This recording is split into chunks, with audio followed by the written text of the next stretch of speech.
She don't touch me. Why don't you touch me? She don't love me. Why you love me? She don't want to. Why you want to? Girl, just trust me. Just trust me. We should just break it off. Break it up, break it up. Let's just not talk it Let's off. not talk it off. All of the pictures you posted, might as well take them off. Take 'em off, take 'em off. Know you since we was 15. Fell in love doing all things. Drunk sex on a dark beach. Got me top under palm tree. Now that relationship burn. Perky's the deal with the heart. I'm sitting and thinking about spacing out. Why did I think this would work? Grab my shit, I'm going and I'm leaving you. So I was watching this Terrence Howard interview on Joe Rogan with Eric Weinstein, 4-hour podcast, bro. And at the end of it, my head was spinning. But, Terrence Howard finds himself making the headlines for his theory, which is 1 times 1 equals 2. But we all know that 1 times 1 equals 1. But he wanted to, look into that. And of course, it stirred up the math and geometry world. Everybody called him crazy, and people are disproving it. Neil deGrasse Tyson had a response to him, kind of just let him know that you are mistaken, right? And Joe Rogan set up this whole thing where Eric Weinstein was going to come in and explain to Terrence Howard why his theories are not valid. And it was interesting, but I was telling Brandon that basically the interesting part about this to me is that Terrence Howard is a genius in his own way. Somebody to look at this and try to disprove it, what we know to be the fundamentals of math, it takes somebody with courage, it takes somebody with an interest in these type of things. And I think it's interesting. I want to get Brandon's thoughts real quick on this, see what he thinks about this situation. Well, at first glance, I'm just like, that sounds like kind of weird, because he's saying 1 times 1 equals 2, and you're used to the fact that 1 is like a mirror. So, but what he's saying is that when you multiply something, you're adding, because when you go 1 times 2 equals 2, because you add the 1. But he's saying that there's a mathematical error, I believe. Yes. Because how could 1 times 1 equal 1 if multiplying is adding? So it's kind of like he's probably smoking a joint and stumbled across this. You know what I mean? Yeah. I mean, I'm not gonna lie, bro. Like, his presentation on the Joe Rogan podcast was immaculate. Like, he had all these geometry figures that he designed himself. He had a whole website dedicated to his theories, and the only thing I could keep thinking was, the only thing I had in mind was, man, this guy is really dedicated to this, and for that he earns my respect, right, for being so dedicated. So Terrence Howard, in my book, he's all right. Like, hey, you all right, man?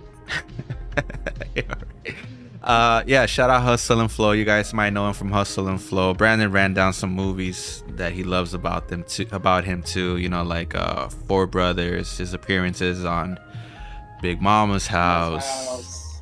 You were talking about a movie called Pride as well, right? Where he played the swimming coach, or ex-swimmer turned swimming coach to a young troubled black youth group, and I think it's in Philadelphia. So it just, like, all of the odds of them being swimmers and being good at it were stacked against them because of all the stigmas and the stereotypes put against black people, that they don't like swimming, or that they can't swim, or or they won't take it serious enough. And there's a scene, and I love this scene, when they're getting beat at the by the proper school, which is obviously the all-white school. Yeah. And it's like, and what's funny is Tom Arnold's the coach. I'm like, Tom Arnold. What, Jack Black wasn't available? And I was like, Tom Arnold couldn't swim his way out of Roseanne's fucking head. We'll go there. I love that. He wasn't super harsh on the racial tone, but you could feel the tension. Anyway, though, they're losing badly to that school, and they start acting the fool. It's called, like they call it cooning, or shucking and jiving. And when they get off the bus, Brady Mack and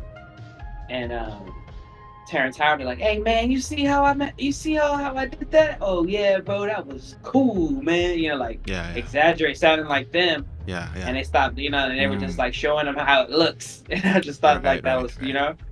like yeah, it's just like you guys are not, you're not acting professional. You didn't take it serious. You had a chance to show people, and you didn't do it. Like Yes, so it was yes. pretty. They had some cool messages in that movie. Yeah, I mean, one thing you can't take away from Terrence Howard is that he's a great actor. Despite For being real. underpaid. There's a famous storyline out there that he only got paid 5,000. Not even a storyline. He said it himself. He only got Hmm. paid. He only got paid 5,000 for Hustle and Flow, which is a staple in our childhoods. So Right.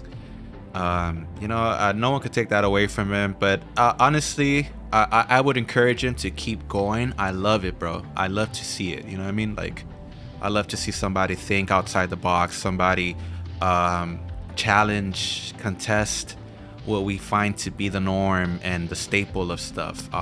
Guy's doing a big thing here, at a very microscopic level. He wants to understand maybe there's a flaw here.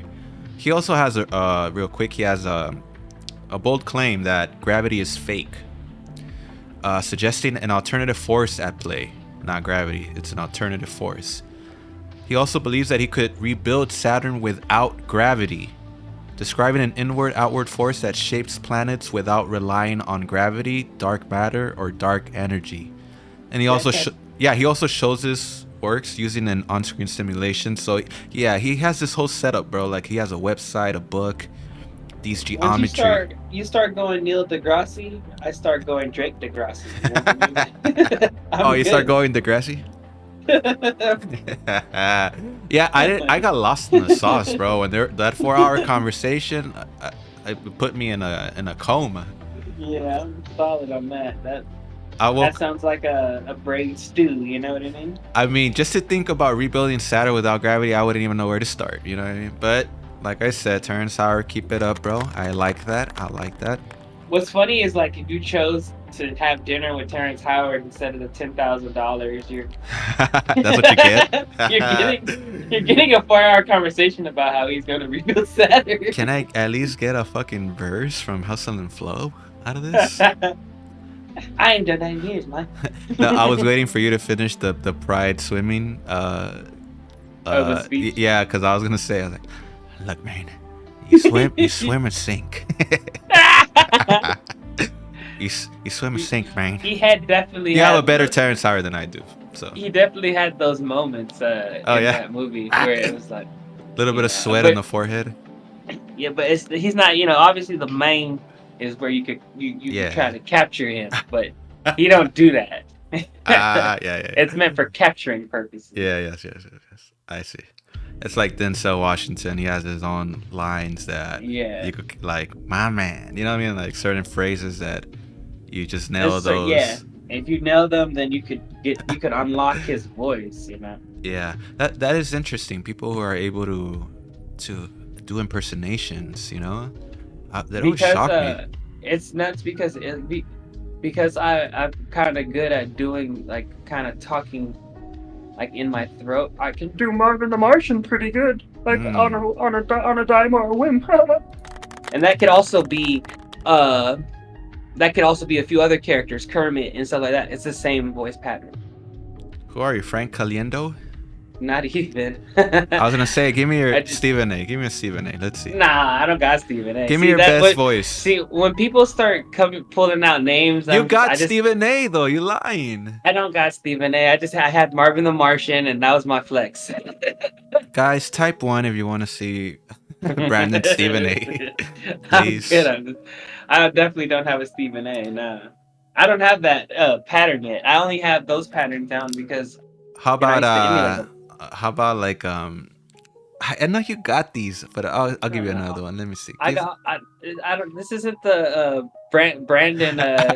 I'm not doing a tour in Schenectady with these. Ah, You know what oh, I'm you saying? can grind out Schenectady. I can't Grand not Schenectady with my Christopher Walken impression. Like what's his name? I forgot. But Yeah, that's nah, rough. That's I'm not an impressionist. I'm more of an emulator. So you it comes and you goes. you talking me you're talking to me the wrong way. That's a joke. Yeah, that's just talk to me like that again. Put a fork in your eye. Oh, where's I'm that from? gonna hit your mother with a curling iron. No, where was that from? You're talking to me the wrong tone. It's That's the wrong Joe tone. Dirt. Yeah, Joe Yeah, Dirt, yes. he practiced it. He was practicing it, and then he used it at the end on Kid Rock. Oh, he did? Yeah. Talking to That's me the funny. wrong way. Wasn't he like a killer though? Like, no, like in the movie or something that he was hiding or some shit? Yeah, Oh, no, yeah, he yes, was yes. a part of the like mobster Oh, family, and right, right. he turned You snitch. hit him At in the the end. head, I'm gonna shoot him right in Yeah, the balls. he said you shoot him left, you shoot him right. I'm gonna shoot his ass right down the fucking middle. Yeah, he's like, I shoot him right on the balls or something, like right in his dick or some shit. You shoot him left, shoot him right. If you notice, like that's a cameo by the guys from The Sopranos. It was around Yeah, that that was time, big. you know? Yeah, I think that was Big Pussy. Yes, it was actually. Hear that shit? Owen, calm down. I'm sick of this. Owen, get back here. Damn, okay. Show yourself. Show yourself. Owen!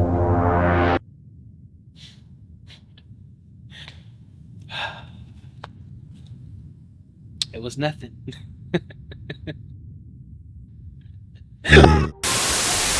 I was looking at this film, right, by Ryan Gosling, and it's an older film. This lonely guy who starts dating this mannequin, and we chopped up about this earlier, but just for the pod, it's like that inspired me. It was just the creepiness of it. I also saw a video on TikTok where it was this like low quality pictures of this guy who had like a whole mannequin family. So like you're never alone when you have family. And I just remember looking at that and being like, wow, this is so creepy. I'm so inspired, and I started thinking like, man, it'd be cool to do something like that. And you brought up the fact, and you brought up that quote where you say, good artist copies and a great artist steals. I think this was actually, I'm not sure who said that, but I love that quote because it's so true. And we talked about this, but Michael Jordan once said Kobe is the only guy who could beat him because he stole all his moves. And if we steal as artists, it's really called stealing. We steal the storylines, we steal the camera angles, we steal the process. It could be called stealing, but I think any great artist is flattered. Yeah, they're appreciated. I'm a huge wrestling fan, as everyone knows. I've stated it multiple times on this pod. When Kurt Angle had Ken Shamrock on his podcast, and Kurt Angle famously did the ankle lock. Ken Shamrock made it famous. Ken Shamrock made like a joke. He was like, "Oh, I love the way you do it, but when you turn the ankle, I'm like, you gotta, he just kind of." But he was nitpicking just to be funny because they're both technicians, and yes. Obviously both good at ground wrestling and submission holds. But Shamrock said, "You're pretty much keeping my name alive when you do that ankle lock." They think Kurt Angle, then they automatically go, "Oh, I remember Shamrock used to do the."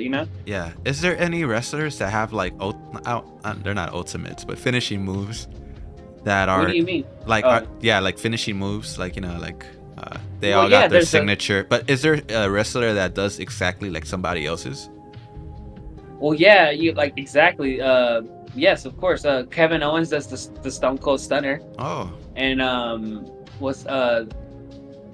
want to say his name is LA Knight. He does a variation of the People's Elbow. You know what I mean? It's the same setup. Put his leg, run the ropes, do a taunt, and then drop an elbow. Okay, That's actually like John Cena does that too with the 5-knuckle shuffle. Right. You got guys that do you got to remember though, some of these moves that people do now as normal moves used to be special. So like a DDT, that's Jake the Snake, to drop on your head.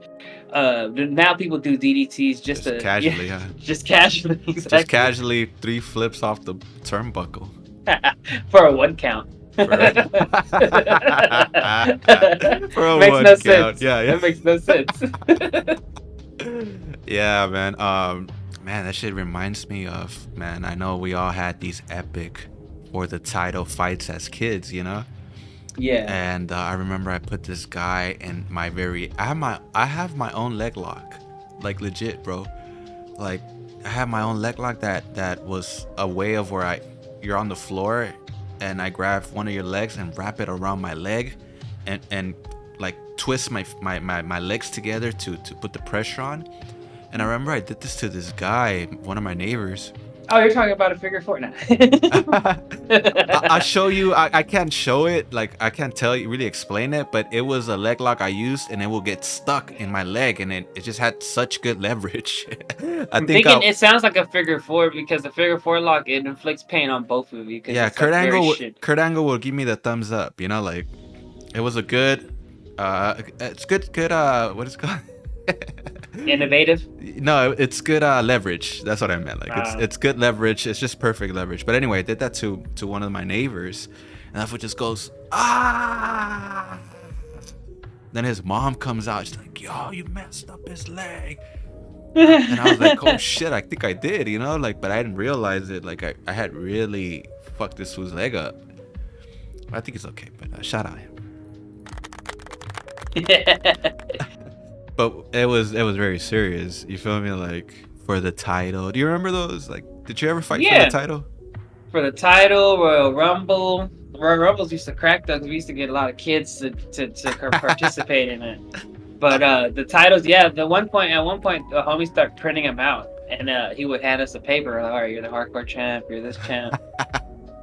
If you're the hardcore champ, that's 24/7. That means anywhere it goes. Like you could just be in the lunch line. They just jump your ass, pin you. I was gonna say, did you know then to like sauce it up and not really know who was gonna win it, and you know what I mean? Like me and Joshua used to wrestle all the time in a sense of like we knew how to put on a match. We knew how to give and take already. Like it wasn't just like Joshua would hit high impact moves and I would counter high impact moves because he was bigger, so he could do more lifts. I would be able to hit a suplex on him, but he could do like a power bomb, a power slam. And so I would always, allow him to do those things and sell for him. And then he would sell for me like a DDT or a fisherman suplex.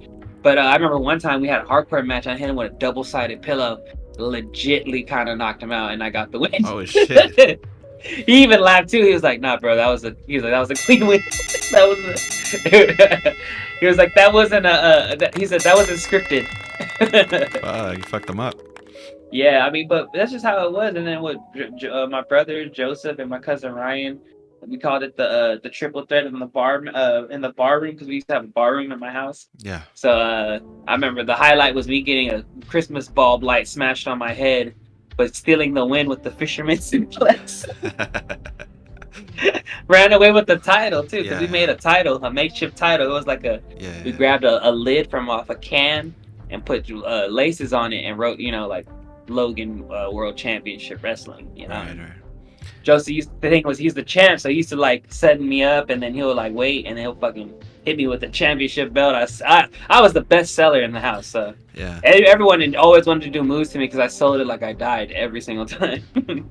Yeah, that show's crazy. I mean, as a kid, like I just love wrestling, and I remember like I've only been to 2 events. I went to, I believe it was Raw, Monday Night Raw, and we saw Kane get married. So I don't know when that was, but I saw that live, and I just remember being shocked when I got there and watching the fights, the matches start, and not hearing the announcers, because I did not know it was like that. I thought I was gonna hear the announcers like I do on the TV. That became a staple of how I watch TV. Right. But now I'm not. For me, I was already conditioned to know that it was gonna be all like you're just gonna hear the wrestlers talk. I already knew. How did you know that though? Huh? How did you know that? Oh, because I'm a part of the community. And they said that, or what the fuck? Oh, I would watch videos of them live. You know what I'm saying? You're not hearing Michael Cole, like someone's cell phone video. But back in the '90s, how are you watching people live? I've never seen in the '90s live. I'm talking about the first time I went to a show was as an adult. 2005, 2006. Nah, first time I went to a show was as an adult. I didn't go as a kid ever. All right. So for me, it was already like, I know what to expect. I already know it's this. I've been like I heard about the dark matches. I can't wait to see that. Yes. I prepared for it because I was like stoked to go. So. It was dope going to Lucha Underground. I thought Oh that yeah, was a cool shout out Lucha. experience. It was. A lot of those wrestlers are actually in the I got to see in WWE as well, so it's pretty dope. And shout out Jack Evans, man. I had that legend right there. Took a picture with him, and I lost that picture. Him and Angelico. I I had both of those. Yeah, yeah, yeah. And man, the Angelico's from Australia. I just remember I was waiting for something crazy to happen just to get on camera and have like a super like, oh, no way. You were on reaction. camera. They had you doing the you were, but you're 3 hours in. I know you told me. I'm over here like I was like smelling my ear or something. I'm just like scratching my ear and then I smell Like it.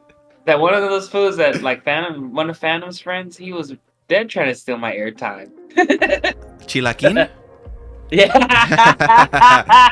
Why did they just randomly start like Chilaquin. Chilaquin? Yeah, Chilaquin. I like that though. They put him over. Yeah, they did. That was dope. That was just random though. Like, But it was funny to me. I told him, I was like, hey, dog, Vampiro made eye contact with me and then chokeslammed Pentagon Jr. that was cool. The Puma match was pretty cool. I thought that was Damn, interesting. yeah, that Iron Man match was dope. Yeah, those guys were flying, dude. And it was the first time seeing it so close, you know, like that shit was tough. I love it. Shout out to those guys. I don't know if it's still happening, Lucha Underground. That was a No, that was Robert it. Rodriguez thing, huh? Or what's his name? Paul. Paul Rodriguez, right? That was a Yeah, it was produced by him. I don't know if he was the director behind it, but it was very well produced. Oh, Like, right. Yes. It felt like a wrestling hybrid show. But no, a lot of those people moved on and went to other organizations, but they were still wrestling in organizations while they were there. Like I said, Prince Puma is actually his name is Ricochet in WWE, but he just left, so he'll go by his other alias. I forgot what it was before he was Prince Puma or something else, but he's one of the most talented aerial acrobatic wrestlers you'll ever see. And then Chavo Guerrero, he kind of just retired, and he was actually came out in that movie The Iron Claw. He actually helped train like Zac Efron to be a wrestler. Pretty sick. For the movie Iron Claw, huh? Yeah, pretty sick. He plays Kevin Von Erich. And the movie's based off the Von Erich family. It's like an infamous tale in wrestling. It's like one of the most tragic tales that of the whole family kind of just. Was this like WWF wrestling? No, this was in Texas. So I think it was World Council Classic Wrestling. Yeah. But this is like way before. You gotta be like a wrestling fan, but also like a wrestling historian to kind of like know like who the Von Erich was, who they were beefing with at the time, who their father was, what the claw is. The move of the claw is literally just a face grab.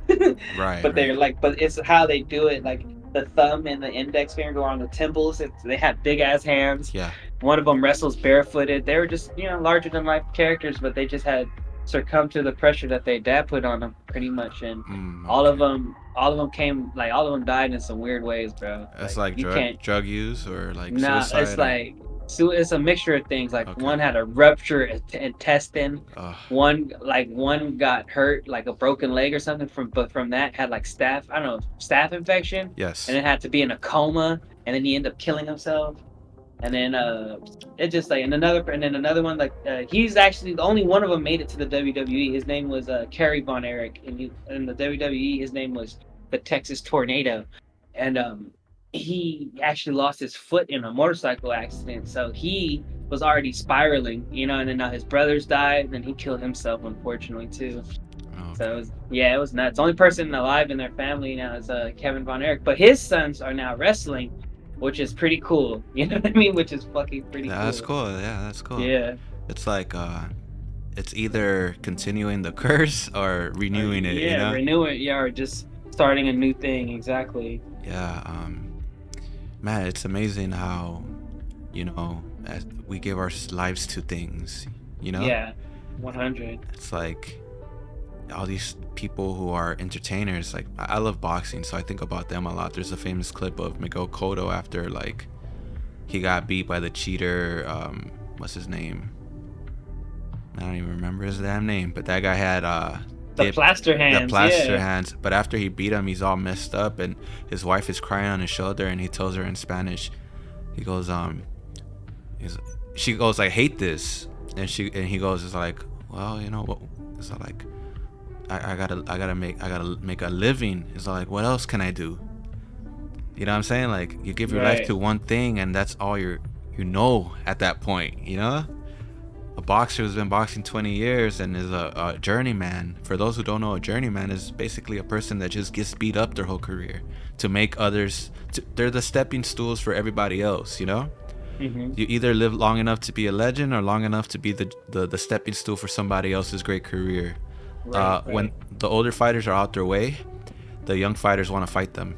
And they pass, it's a passing of the torch in a sense. And you know, these people gave their lives to whatever they do, and man, that's all they know at some point. That's all they know. And for the sake of our entertainment, like, I know that happens in wrestling a lot. I think about like you know, Mankind, which is probably my favorite wrestler, just because of everything he does. He has so many characters. I love that, you know, Cactus Jack.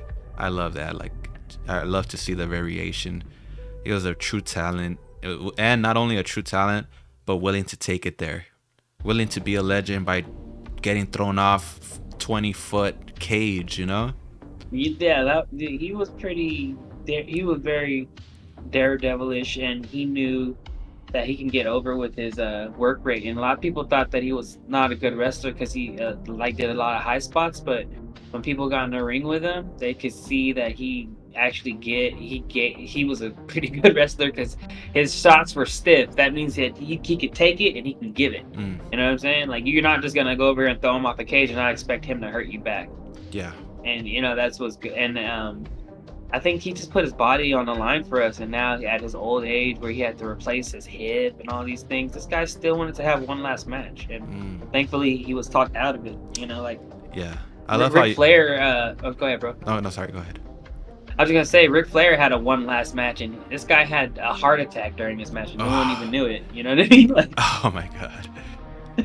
I was gonna say, it's so funny how you told me that Turki Alalshikh, which is the leader of Saudi Arabia, shouts out him because he puts a lot of money into wrestling and boxing. He's actually throwing the Terrence Crawford versus Maljamov, undefeated fighter from Russia. He's throwing that event here in Los Angeles, August 3rd. So shout out him. But I remember you told me that, and I remember talking to you about Turki Alalshikh because it was a common interest we both had. And I remember telling you about how he loves dream matchups. He wants to put Terrence Crawford versus Canelo, and then you told me, like, oh yeah, I know about his dream matchups. Like, and then you told me you put two guys together, and I was like, oh, that sounds awesome. I was like, how was it? You're like, pretty whack. Like, what was the match he put together that he got somebody out of retirement? I think he got it was DX versus the Brothers of Destruction, Undertaker and Kane, versus Shawn Michaels and Triple H. And Shawn Michaels was out there looking like half a pogo stick. It was terrible. Yeah, like, but he loves those dream matchups, bro, and I can respect that. You know what I mean? Like, I love it because he's trying to make these crazy matchups. Like, he wanted to put Crawford versus Benavidez, and he wanted Benavidez to go back to 60 pounds so they could kind of meet halfway, because that's a 15-20 pound difference between the both, and there's 3 weight classes apart. So I just thought he was so funny. He just throws it out there like, I don't see the problem. 15 pounds, I don't see the problem. Let's make it happen. That's $15. $15 plus interest. Yeah, like, yeah, you know what I'm saying? He was just like, I don't see the problem. 15.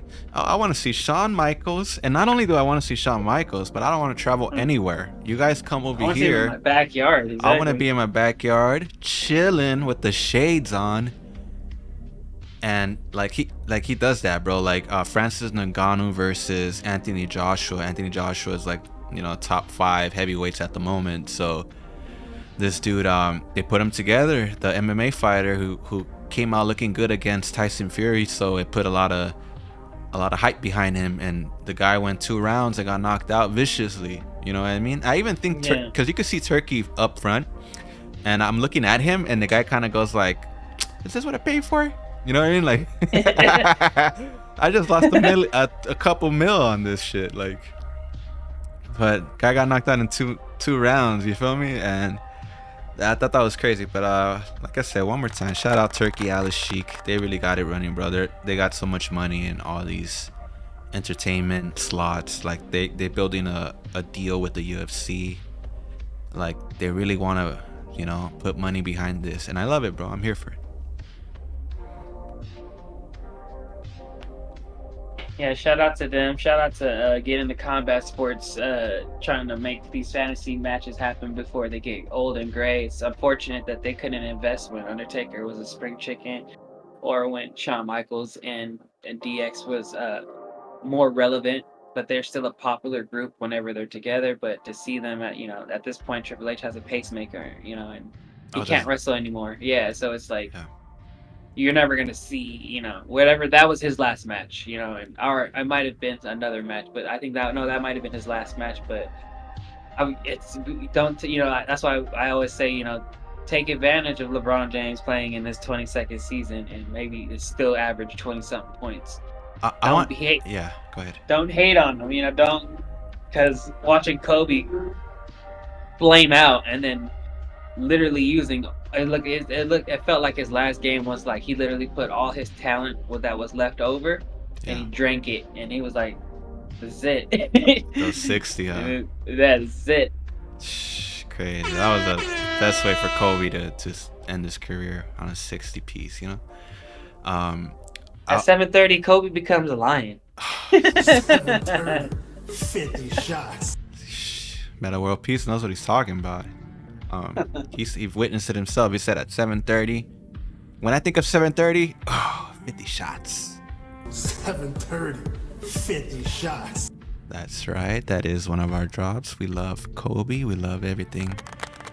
What's so funny about that song though, the 7:30 50 shots, is after that, like that hype up part, it just goes into this very slow. Yeah. It slows down a little bit. It slows down way we out here, man. With the it was something like that, yeah. He said, I've waited my whole life.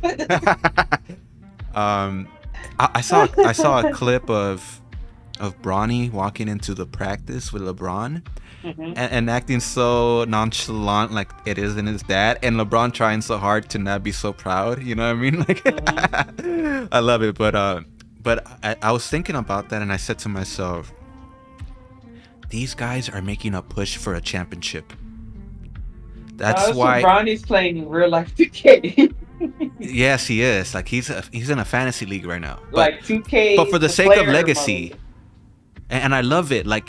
And the reason LeBron is not renewing his contract with the Lakers, that is like at a estimated $54 million, is because he might want to take less to get better talent players, there. Yeah. So I'm thinking they're making this push, like, hey, we're gonna make this championship happen with my son. If you guys ever owed me anything, is this? And I love that because it's very legendary. I'm rooting for that, And it makes me excited for the Lakers. I haven't been excited from the Lakers. Not even when LeBron James joined the Lakers. To me, it felt too late. Like I wasn't interested no more. Yeah. But did LeBron ever win? I don't even know. Did LeBron ever win a championship with the Lakers? Yeah, 2020. Okay, I don't remember, but beat the Heat. Okay, so like I'm saying, like when he joined, I wasn't even hyped. I wasn't even a fan of the NBA anymore. Like once Kobe retired, bro, I retired with it. I really wasn't watching NBA no more. But this storyline, he's the only player to lead 3 teams to the finals and win the championship. That's crazy. I love the Cleveland one because he did win the Cleveland one, right? That was nuts. Yeah, that was crazy. He went back home and won it, bro. Like, and he signed up real quick for the quick 3-peat, Yeah. And he really won. I mean, he went to the finals with Cleveland like 3 times, though. Yeah, That's what's really nuts. Bro, that's like, that just goes to show how much a talent could put you over, Yeah. It's like, believe in me, I'll take us there.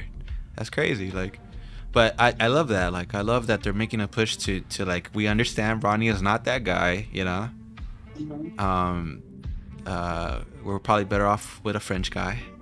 But we're going to make it happen, and we're going to re-sign. We're going to grab the pieces we need and make it happen. They probably should have gone for Klay Thompson or something, but I don't know. They probably probably did, but Dallas is offering more.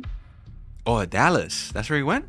Yeah. Ooh, that's a shooter, bro. That's, I think, what they were missing, because Luka's out there trying to rizzle dazzle all day. Like, you know what I mean? Need Well, more he's than also that. he's not the same defender, but he is still a good defender. That's true. He's not a lockdown no more, but you're right. He's gonna have to switch. I don't know if that's. I don't know. I don't pay it deep attention to his defense, but I know he's a shooter. That's for sure. Yeah, that's crazy, bro. Like, guys, you could keep what with us. The latest episode, which is White History Month. Immigrants are taking the black jobs? Question mark. A lot of traction already, and it's only been a day. We got about 10 comments, so you guys want to go interact in that chat, go ahead. We spoke on a lot of things there. I appreciate you guys, all of you guys, for contributing to this channel, lending an ear, hearing us talk about these topics and tackle them. And yeah, guys, you know, we try to keep this consistently, and we appreciate you guys interacting with us. We love it. We're only getting better. So I think we'll start with some closing thoughts here. Brandon? Yeah. I guess my closing thoughts would be on that. To just wrap it up with Terrence Howard. I hope he, whatever journey he's on, I hope he finds the answers, because he's obviously on a different path from being just the actor. So kudos to him for accomplishing all he wanted to accomplish in acting, and now trying to just live his life and find his truth. Also, I want to say thank you for those who go to my page and check out my horror films and subscribe to me. Really appreciate you going to my page on YouTube, Enigma_Nova or Brandon LGN. And also, you can check out the website, badassloganhorrorfilms.com. That's right, ladies and gentlemen. Give it up for the face of horror, Brandon Logan. We have our live weather report from Echo Park. You know, that's our segment here at the This Is 30 podcast. So, Mark, what's the weather looking like out there? We're looking at the detail of today's power. So today, the lightning will not come, but there are more lightnings to come.